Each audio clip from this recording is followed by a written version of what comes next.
We look forward to the time when there is no more night, when your people can come out of hiding, when your people can't stop all the fighting,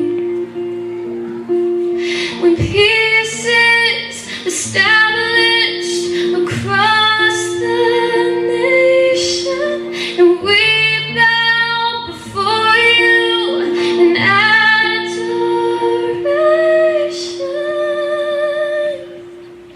at the New Jerusalem, when the war is done, when the world is new, the tribes are one, the New Jerusalem, that's where we'll be, just worshiping the King of Kings, the God of all.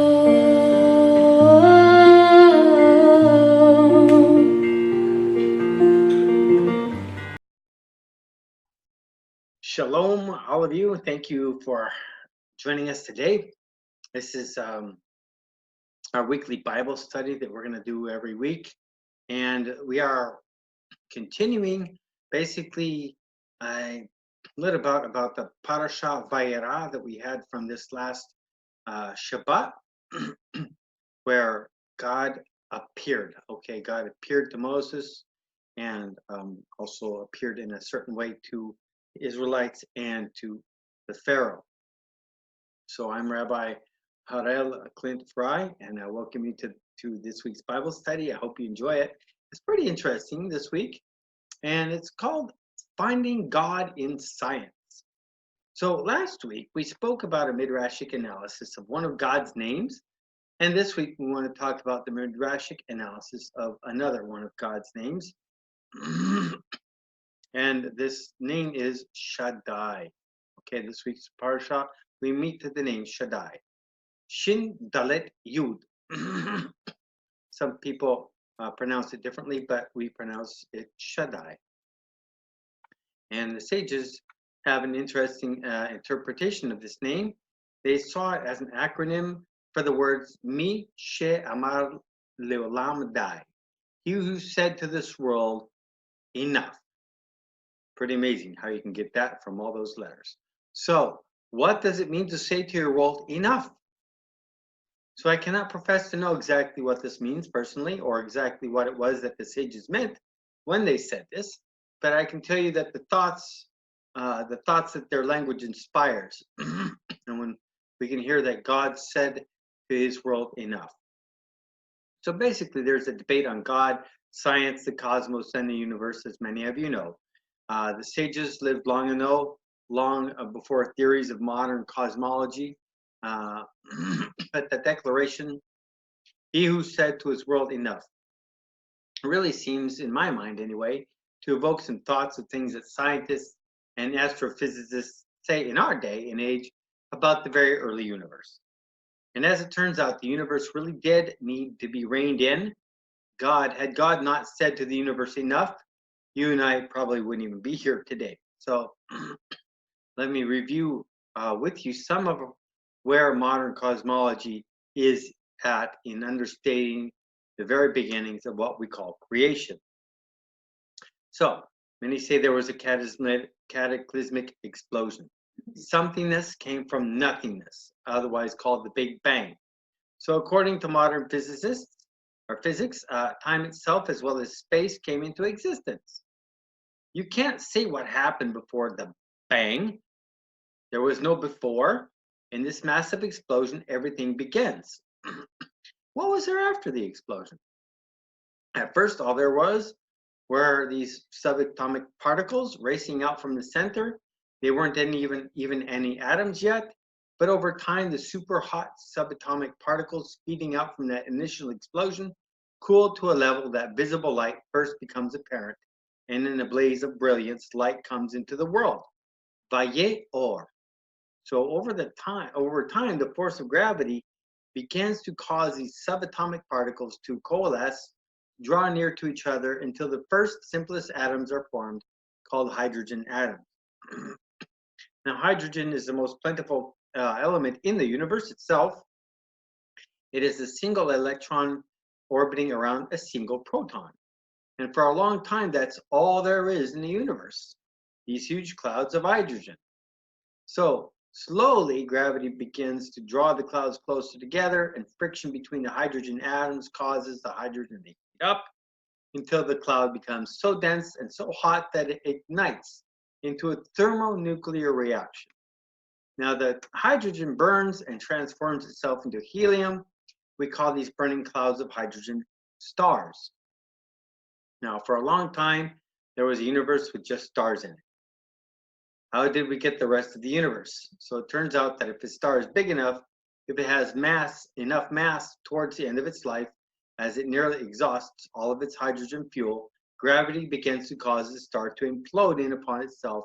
And now, as the star caves in on itself, the star explodes in a mammoth explosion called a supernova. Now, in the white hot kiln or oven of a supernova, all of the heavy elements are formed: carbon, gold, zinc, copper, etc. These elements are cast out into space, become the building blocks of things called planets.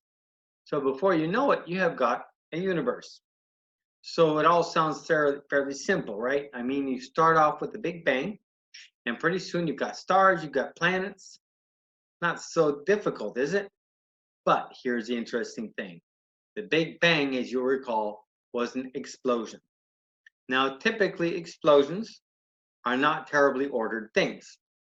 So if I threw a hand grenade into a room and surveyed the scene afterward, it's going to look pretty ugly. It's going to look pretty chaotic. Okay, there's going to be splotches of debris over here, shattered glass over there, and it's an ultimate random event of an explosion. Now, the problem is the Big Bang could not afford to be random. So we wouldn't have the universe unless it was very, very finely tuned. So maybe there was a Big Bang. But who caused the Big Bang? So we can speak about finding God through science. So let me explain to you what I'm talking about here. There's something that the cosmologists call the flatness problem. And it goes basically like this. Remember, right after the Big Bang, you have all these subatomic particles speeding out into space. How fast were they going? If they were going a little too fast, gravity never would have been able to act upon them. Bring them together into atoms, bring those atoms together into clouds, and all you would have is a universe of subatomic particles, no stars, no planets, no nothing. So, they can't have been going too fast, but what if they had been going a little too slow? Then gravity would have stopped the acceleration altogether, brought everything back into one big crunch, and you still wouldn't have anything. You'd have one big, huge solid ball. Okay? So it had to be just right. Not too fast, not too slow. But now you might ask, what was the margin for error here? I guess we were pretty lucky, if you want to just put it simply, if there was just a Big Bang, that living in this just right universe. But how just right did it have to be? So, what if I were to tell you that the rate of expansion were 10, if the rate of expansion were 10% faster than what it was, we wouldn't have the universe. If it was 10% slower than what it was, we wouldn't have the universe. So you would have to say, yeah, we got pretty lucky. Hell, I hate to tell you this, people, luck doesn't exist. We had 9 chances out of 10 of not having a universe. So we got lucky, and the 1 chance out of 10 prevailed, and here we are. So, how does science prove that God exists? Okay, but what if I told you that it wasn't 1 out of 10, but it was 1 out of 100? 1 part in 100 faster. Still no universe. 1 part in 100 slower. Still no universe. So then you would say, well, then I guess we were really, really lucky. So what is it then, in fact? Was it 10%? 1%? Was it 0.1%? Cosmologists have estimated the actual margin of error here to be 1 part in 10 to the 54th power. So that are the odds of this all working out randomly. 1 part in 10 followed by 54 zeros. So there's not even a number that's big, okay? Our biggest number is a trillion, I think. I'm not sure, but we don't have a number that big. So to give you a sense of this, it is estimated that all the leaves in all the trees in all of North American forests, that's about 24 zeros, okay? 10 to the 24th power. 10 times the amount of leaves in all the forests of North America. That would be 10 to the 25th power. Now, we now think that all the atoms in the observable universe, which is about 10 to the 81st power.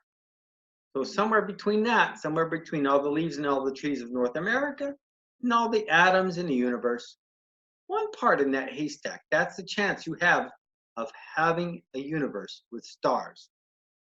Go outside of that, nothing. And so remember, there's only 1 bang that we know of. That I mean, this is our universe. So either it works or it doesn't. So how else does science explain that God is real? So you know it is not just a flatness problem. There are other problems too, like the smoothness problem, they say. So in the initial explosion of the Big Bang, if the subatomic particles that were ejected out of it came out kind of too clumpy, with regions really close together to one another, then you wouldn't have had any hydrogen clouds that got together to form stars. So the clouds would have been so massive that gravity would have collapsed them into black holes. So we would have a universe full of black holes. You don't get any life out of a black hole. The force is so powerful, it just pulls everything in. It squishes everything. So if the universe wasn't clumpy enough, if it was too smooth, all the subatomic particles, they would have been too diffused. Gravity never would have acted upon them at all to bring them together into clouds. You would not have had any clouds of hydrogen at all, no stars, and just a bunch of electrons and protons scattered throughout the universe. So just clumpy enough it had to be so that the hydrogen clouds could come together to form stars, not too clumpy or else it would become black holes. Well, again, what's the margin for error here? This time it seems like it is 1 or 10 to the 10,000th 123rd power. Okay, we're no longer talking to the 20th power. 10 by over 10,000 zeros. Wow. And I'm not making this stuff up, people. That's how a British mathematician named Roger Penrose estimated it. Maybe he's off by a zero too. We don't know. He's one of the folks who proved the existence of black holes to begin with. So I'd have to say the guy's probably right. So we have to get out there, read the literature on this. There's a book called Universes by John Leslie, another one called Just Six Numbers by Reese. And there are papers, of course, by other cosmologists such as Davies, and works by the famous Stephen Hawking, who himself, strangely enough, could never come to the conclusion that there is a God, no matter how many books he wrote. So it's not just the smoothness and flatness problems. There are like about 13 different other areas in which you've had to get it just right. So there is more proof that God exists through science. The 4 strings of the 4 main forces of the university, what are they? Gravity, electromagnetism, the nuclear weak force, and the nuclear strong force. Now, these strings are plotted on vast scales, but the ratios had to be just right. So just to give you an example, what we're talking about, the nuclear strong force is more or less about 100 times stronger than electromagnetism. Electromagnetism is about 10,000 times stronger than the nuclear weak force. The nuclear weak force is about 10,000 billion times stronger than gravity. That's a lot. So, but all that had to be just fine-tuned.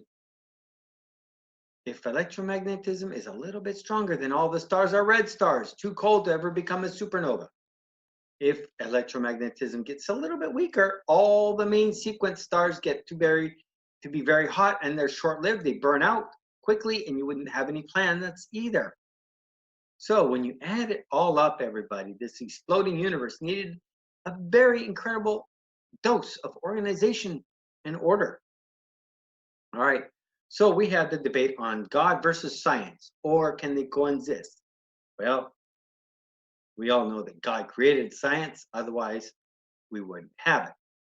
Now, a long time ago, rabbis and the Midrash said Shaddai, that name of God, who was Mi She'amar Le'olamo Dai, the one who says to his world, enough. Scientists today also evoke such a world that needed to be reined in even as it was being created. So, were the sages of old alluding to what it is that we know today? Is it hard to make that case? We don't know. I think it is. But perhaps the words of our sages, what they tell us, live on in history, have a life of their own, and continue to deepen in their meaning as the time passes. If that's the case, the more wondrous example of this is than their explanation of the name Shaddai, he who said to his world, enough. So if we stand back this week and last week, and we really examine the two names of God that we were talking about before, El Shaddai and Yahweh. We spoke last week about Eye Asher Eye, I will be that which I will be. Unfortunately, many English Bibles have translated it into I am what I am. But in Hebrew, the original Hebrew, it's I will be that which I will be. A name that seems to kind of connotate ultimate empathy. So this week, Shaddai, a God who turns to the universe and says, enough. All right. So, but all of those names are just a prelude for the great name that the Exodus will reveal according to this week's parasha, Yud and He, Vuv and He, Yahweh together, okay? Yud He, Vav He. And I've spoken about that name in our series before, and so I asked you to take a look. The interesting question I think that we need to think about is, how do these three names really relate to each other? What does it mean for God to have seen himself, to have revealed himself as the Shaddai kind of God? And what does it mean for God to transition to the Yud and the He, the Vav and the He kind of God, almost by means of this bridge of Eye Asher Eye, I will be that which I will be. So thank you for joining us today. I hope you have a blessed week, and we will hear each other again on Shabbat to further go into more detail also about the next parasha. Thank you for joining us today. Shalom. Now for the Aaronic blessing. Adesso la benedizione di Aarone. Yevarechecha Adonai veishmerecha. Yair Adonai panavalecha v'ichunecha. Yisa Adonai panavalecha v'yasim lecha shalom. L'shem Yeshua HaMashiach. Sarha shalom shalom. May the Lord bless you and keep you. The Lord make his face to shine upon you and be gracious unto you. May the Lord lift up his countenance upon you and give you peace. In the name of Yeshua the Messiah, the Prince of Peace. Shalom. Che il Signore vi benedica e vi protegga. Il Signore faccia risplendere il suo volto su di voi e vi sia propizio.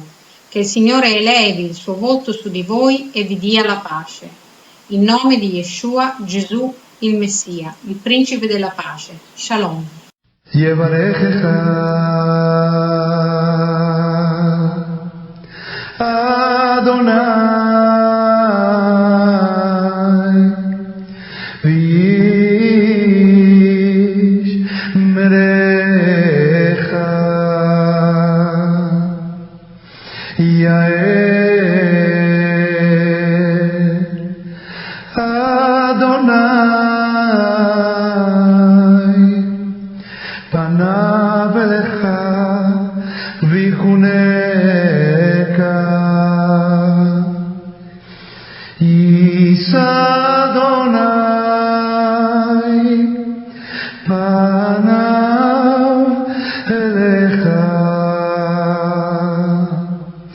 Ve'asem lecha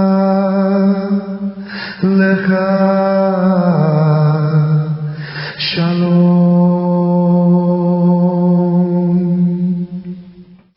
May the Lord bless you and keep you. May the Lord make His face shine upon you, be gracious to you. May the Lord lift up His countenance upon you and give you peace. Shalom. Shabbat shalom.